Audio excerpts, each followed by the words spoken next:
प्यारे देशवासियों, नमस्कार।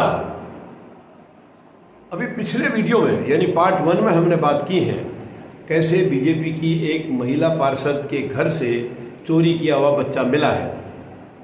उनके पति को और उनको दोनों को अरेस्ट कर लिया गया है। अब पता लगा है 8 लोग इसमें शामिल हैं। 8 लोगों का ये गिरोह है जिसमें 2 डॉक्टर भी हैं, 2 डॉक्टर भी शामिल हैं। तो ये बहुत ही दुख की बात है, ये छोटे लेवल में नहीं है। और हर किसी को, अब देखिए बीजेपी आज सत्ता में है और तानाशाह तरीके से सत्ता में है, कोई छोटी मोटी सत्ता नहीं है इनकी, पूरी तरह से तानाशाही। यानी बीजेपी के सामने बड़े बड़ों के आज होश हवास गुम हो जाते हैं, क्योंकि उनको मालूम है कि कोई बोलने वाला है नहीं, बोलेगा तो उसको नुकसान मिलेगा। तो इसी चीज़ का फ़ायदा उठा करके शायद ये बीजेपी की पार्षद और इनके पति उस गिरोह का हिस्सा बने होंगे। ये 2 डॉक्टर भी शामिल हैं, यानी और भी बहुत सारे काम बार हमें कई बार पता लगता रहता है कि यानी कहीं अंगों को बेचा जा रहा है, छोटे बच्चों के अंगों को बेचा जा रहा है, कहीं बच्चों को बेच दिया जाता है, बच्चों को बाहर भेज दिया जाता है।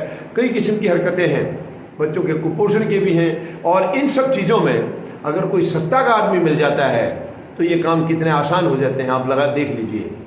और ये तो वो जो महिला जिसका बच्चा था ये 7 महीने का, जैसे ही घूम गया तुरंत उन्होंने वहाँ रेलवे पुलिस में जाकर के इमीडिएटली खबर की है। और उसके बाद वहाँ के सीसीटीवी वगैरह खंगाले गए हैं और धीरे धीरे वो वहाँ से कोई आदमी लेकर के जाता हुआ उनको मिला है। और उसके बाद से ये पूरी चेन जुड़ी है और ये पूरी कड़ी जुड़ करके ये बच्चा मिल गया है। शुक्र है आखिरकार बच्चा मिल गया है। लेकिन बड़ी दुख की बात है, यानी बीजेपी में ऐसी मानसिकता के लोग हैं, ज़्यादातर लोगों की मानसिकता इतनी भद्दी है, इतनी गंदी है कि वो सिवाय बुरे के, सिवाय नुकसान के और कुछ उनके दिमाग में आता ही नहीं है। वो केवल गलत क्या करना, कब करना, कैसे करना, यही इनके दिमाग में ज़्यादातर घूमता रहता है। बड़ी शर्म की बात है। सत्ता में अगर आप हैं तो सत्ता को ढंग से चलाइए, दुनिया का वेलफेयर करिए, नुकसान की बजाय उनका भला करिए। अगर आपके हाथ में है, आप कुछ कर सकते हैं तो उनका कुछ अच्छा करके दिखाइए। लेकिन शायद अच्छा इनको आता ही नहीं है। बीजेपी की मानसिकता ऐसी है क्योंकि आरएसएस के लोग हैं इसमें। ये आज़ादी के टाइम से भी इनकी मानसिकता कुछ इसी टाइप की थी। लेकिन बड़े अफसोस की बात है, छोटे छोटे बच्चों के साथ खिलवाड़ करते हैं।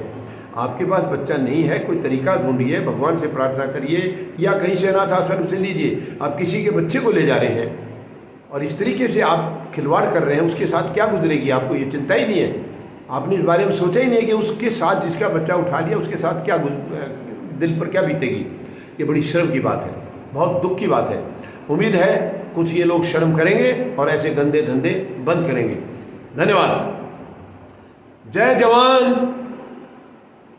जय किसान, जय हिंद।